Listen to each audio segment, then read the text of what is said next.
Liam, confirm. Will there be a KSI v Jake Paul? Will there? Will there?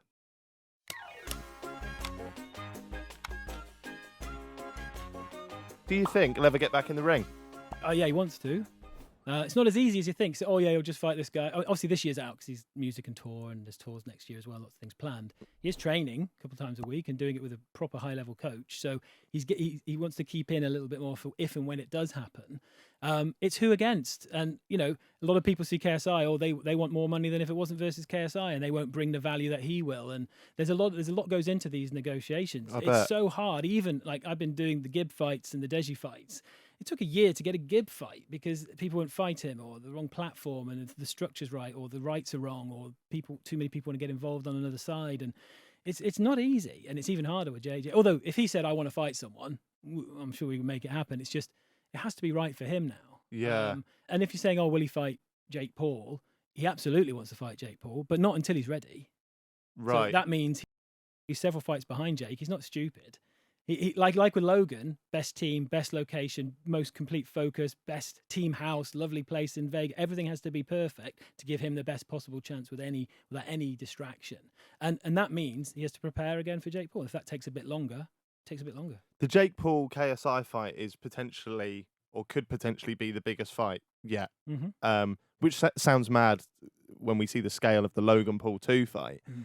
But as you quite openly said there, he's not stupid. He knows that Jake's got a few fights on him now, and JJ's got his music.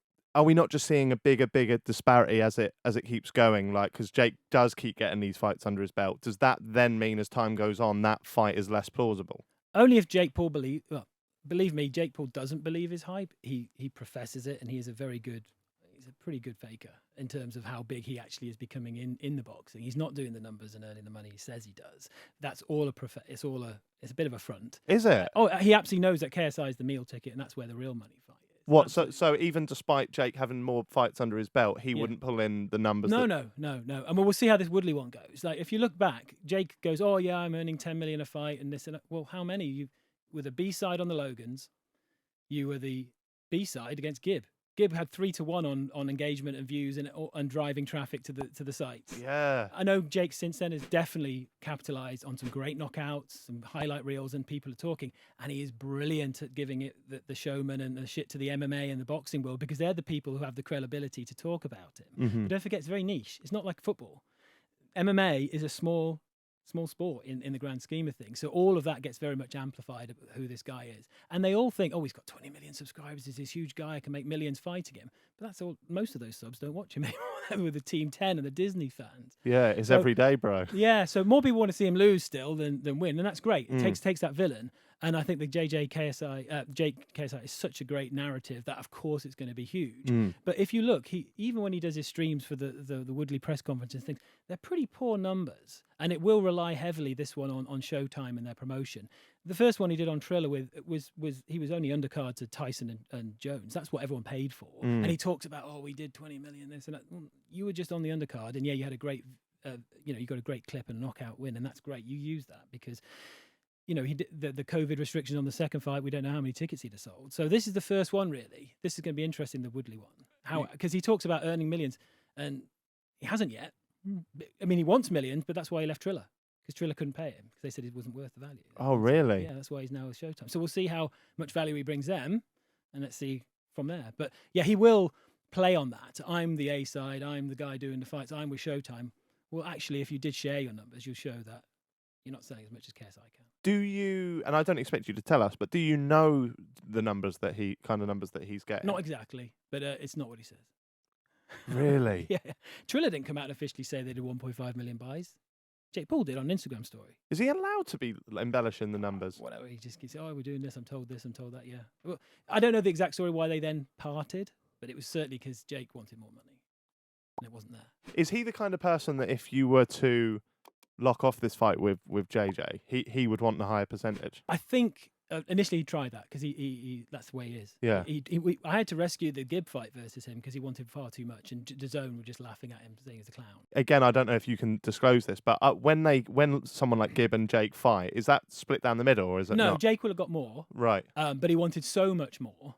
Oh. The numbers just didn't stack up. Right. And it was going to be just not happening. Because Gibb was getting better interaction, wasn't he? That's only after he signed it, obviously. Okay, right. But to get the fight in the first place, obviously Jake was pushing as the ace, and he was fair enough. The ace. Look at his numbers. It was only after that you realised actually it's a lot closer than he professed. Right. But no, he nearly blew the deal because he wanted too much, and DAZN really wanted because the whole point with DAZN, like I say, it's a subscription service to keep people on the platform from after the Logan KSI 2. They needed another fight pretty quickly, but they were willing to walk away from it because Jake was just too difficult to work with. Really? Yeah. So we had to really rescue that and really try and big up Jake Paul a little bit to make it happen. What's your personal opinion of Jake Paul, or would you rather not say?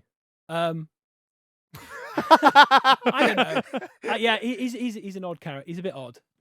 I think he's an elaborate liar, but he's a good. He sees an opportunity. He's probably the best opportunist in this space.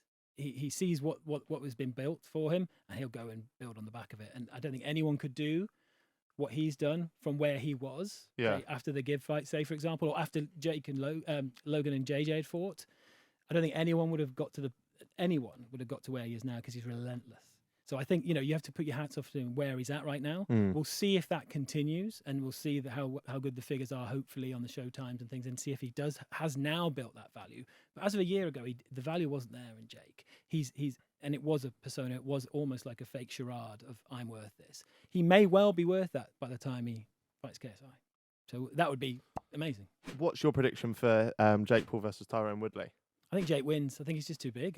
Really? Yeah. I think it seems to be very different when the MMA guys, even the strikers, just come in, whether it's the size of the gloves or the style or whatever, or the mental, focusing on one discipline rather than they're used to sort of breaking down an opponent to getting close to. Tyron does a lot of takedowns.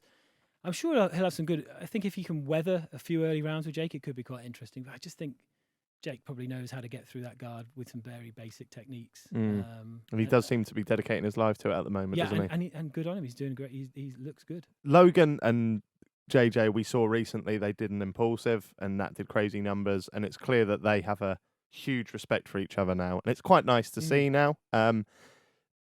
Does JJ hate Jake as much as we think? Yeah, I think he wanted to fight Jake more than Logan initially when he called out. Yeah. And Geordie prompted him in the ring after Weller. He said Jake Paul, Logan Paul, any of the Pauls, but Jake.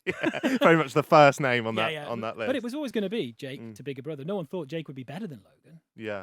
At that stage, it was like Jake to Logan. That's the story, complete, done. But no, 2 Logans because Jake said, I'll take Deji instead. Wow. Before we move on that, Liam, confirm, will there be a KSI v Jake Paul? Will there? Will there? Yes. Who's your money on, Stevie?